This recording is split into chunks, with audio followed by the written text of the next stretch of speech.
بسم اللہ الرحمن الرحیم۔ معزز خواتین حضرات، السلام علیکم ورحمۃ اللہ وبرکاتہ۔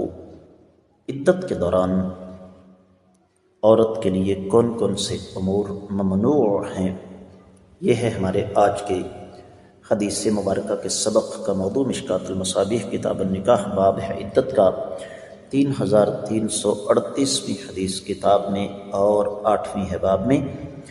الفاظ سماعت فرمائیے گا۔ وعن ام عطیہ رضی اللہ عنہا ان رسول اللہ صلی اللہ علیہ وسلم قال لا تحد امرأة على میت فوق 3 الا على زوج 4 اشہر و10 ولا تلبسوا ثوبا مصبوغا الا ثوب عصب ولا تكتحلوا ولا تمسوا طيبا إلا إذا طهرت نبضة من قسط أو أظفار، متفق عليه، وزاد أبو داود ولا تختضبوا۔ معزز خواتین و حضرات، آپ نے سماعت فرمایا کہ یہ حدیث متفق علیہ ہے، صحیح بخاری اور صحیح مسلم میں ہے۔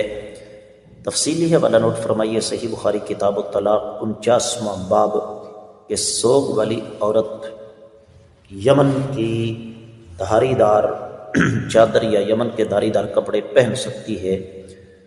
صحیح بخاری میں یہ حدیث 3 مقامات پر ہے، 313، 5340 اور 41۔ صحیح مسلم میں 3740، سنن ابن ماجہ میں 2087، سنن ابی داؤد میں 2302۔ حدیث کی صحت پر کسی قسم کا کوئی شبہ نہیں ہے۔ براہ راست حدیث کے ترجمے کی طرف آتے ہیں۔ سیدہ ام عطیہ رضی اللہ تعالیٰ عنہ فرماتی ہیں کہ آقا علیہ الصلوۃ والسلام نے فرمایا، جو عورت اللہ اور آخرت کے دن پر ایمان رکھتی ہو اس کے لیے جائز نہیں ہے کہ 3 دن سے زیادہ کسی کا سوگ منائے سوائے شوہر کے۔ شوہر کے سوگ میں نہ وہ سرما لگا سکتی ہے، نہ رنگا ہوا کپڑا پہن سکتی ہے، مگر یمن کا دھاری دار کپڑا جو ہے وہ استعمال کر سکتی ہے، اور خوشبو بھی نہیں لگا سکتی، البتہ پاک ہونے پر قسط یا اظفار یعنی خوشبو لگا سکتی ہے۔ سنن ابی داؤد میں اضافہ ہے کہ وہ مہندی بھی نہیں لگا سکتی۔ معزز خواتین و حضرات، اس حدیث مبارکہ میں جو چیز ہمارے سامنے آئی وہ بنیادی طور پر یہی ہے کہ عورت دوران عدت، جس کو عرف عام میں زیب و زینت کہا جاتا ہے، اس سے مکمل طور پر پرہیز کرے گی۔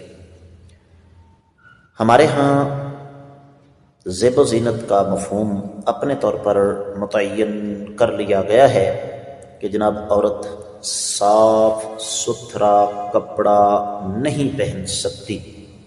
یہ بات بے اساس، بے بنیاد اور غلط ہے۔ شریعت اسلامیہ عورت پر کوئی ایسی پابندی نہیں لگاتی۔ صاف ستھرا کپڑا بے شک پہنے، جس طرح کی اس حدیث مبارکہ میں وضاحت ہو گئی ہے۔ یمن کی دھاری دار چادروں سے مراد وہ چادریں صاف ستھری تھیں، وہ چادریں سمجھ لیجئے کہ سادہ تھیں، تو شوخ کپڑے پہننے سے منع فرمایا گیا ہے۔ سادہ کپڑا عورت استعمال کر سکتی ہے۔ اس کے ساتھ یہ حدیث کا سبق مکمل ہوا۔ السلام علیکم ورحمۃ اللہ وبرکاتہ۔